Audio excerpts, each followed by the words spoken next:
അപ്പോഴേ നമ്മളിത് ചെയ്ത് കഴിയുമ്പോഴത്തേക്കും അതുപോലെ നല്ല ക്ലീനായിട്ട് വന്നിട്ടുണ്ടാവും. അല്ല, കറുത്ത സാധനങ്ങൾ പോകണം നല്ല നിർബന്ധമാണ് കേട്ടോ. ഉണ്ടാ കുറച്ച് ഇരിപ്പുണ്ട്. അത് നമ്മൾ ബാക്കിയുള്ള കാര്യങ്ങളിലോട്ടൊക്കെ ചെയ്യുമ്പോൾ പൊക്കളും. ഇനി നമുക്കിത് മാറ്റി വെക്കാം. ഇത് ഈ ചട്ടി അങ്ങ് മാറ്റി വെച്ചിട്ട് നമ്മുടെ മുട്ടയില്ലേ, നമ്മൾ ആ ഉപ്പിട്ട പാത്രം ഇട്ട് കൊടുത്തേക്കണം. ഉരയ്ക്കൊന്നും വേണ്ട, ഉരച്ച് ആ മുട്ടയുടെ കാര്യം പോക്കായി.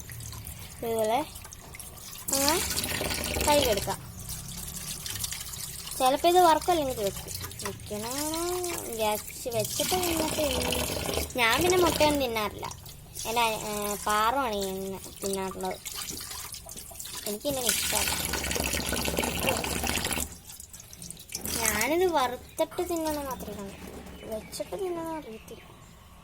എന്തായാലും അമ്മേനോട് ഇനി നമുക്ക് ഈ ചട്ടി എടുത്ത് വെക്കാം. ഇനി നമുക്ക് ഇത് കത്തി വെച്ച് വരഞ്ഞിട്ട്, വലുതായതുകൊണ്ട് നമുക്കിത് ചെറിയ പീസാക്കേണ്ടി വരും. അതിന് മുമ്പ് നമ്മൾ ചാള വരയണ പോലെ തന്നെ ഇതുപോലെ ഇങ്ങനെ വരയണം. അതെ, ഇങ്ങനെ അങ്ങ് അങ്ങനെ ഉണ്ടോ, എൻ്റെ വര വന്ന ഞാൻ കുറച്ചും കൂടെ വെട്ടുണ്ട്. അത് നമ്മൾ നേരെ അങ്ങ് കത്രിക വെച്ച് വെട്ടുമ്പോഴേ മാംസമൊക്കെ എന്തോ പോലെ പോകും.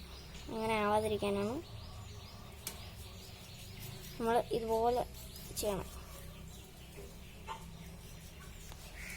ഓക്കെ, എനിക്കങ്ങനെ ഈ തലഭാഗം ഇച്ചിരി വീതി കൂടി പോയോ എന്ന് തോന്നുന്നു. ഇങ്ങനെ കണ്ടേ, നല്ലവണ്ണം ഞാൻ വരഞ്ഞിട്ടുണ്ട്. ഇനി നമുക്കത് കത്രിക വെച്ച് വെട്ടാം.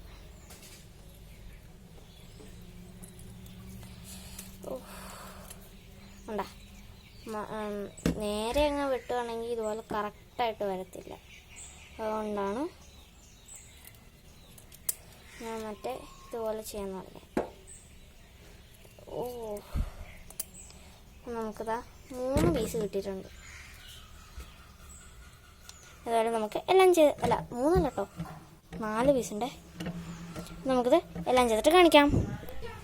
അപ്പോൾ ഞാൻ എല്ലാ പീസും വെട്ടിയിട്ടുണ്ട്. ഇനി നമുക്ക്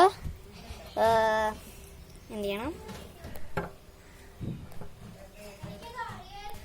ഇനി നമുക്കിത് അകത്തോട്ട് കൊണ്ടുപോകാം. എന്നിട്ട് ബാക്കി കാര്യങ്ങളിലോട്ട് ചുരുക്കാം. ഇതിൻ്റെ ഒപ്പം നമ്മൾ മാറ്റി വെച്ച മുട്ടയും കൊണ്ടുവരണം കേട്ടോ, മീൻ മുട്ട.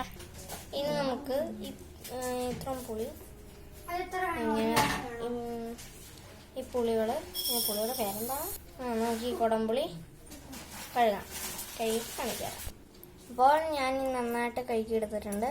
ഇനി നമുക്കിത് ഇത് മുങ്ങിയിരിക്കണ പോലെ വെള്ളം ഒഴിച്ച് വെക്കാം. ഞാനപ്പോഴത്തേക്ക് ഇത്രയാണ് വെള്ളം എടുത്താണ്. നമുക്ക് നോക്കാം. തിളപ്പിക്കാൻ വെക്കാനാണ് തോന്നുന്നത്.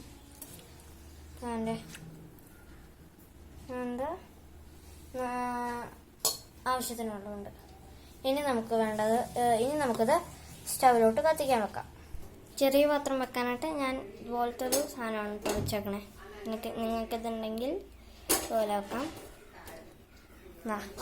ചെറിയ സ്റ്റൗവിലാണ് വെക്കേണ്ടത്. ഇനി നമുക്കിത് കത്തിക്കാം.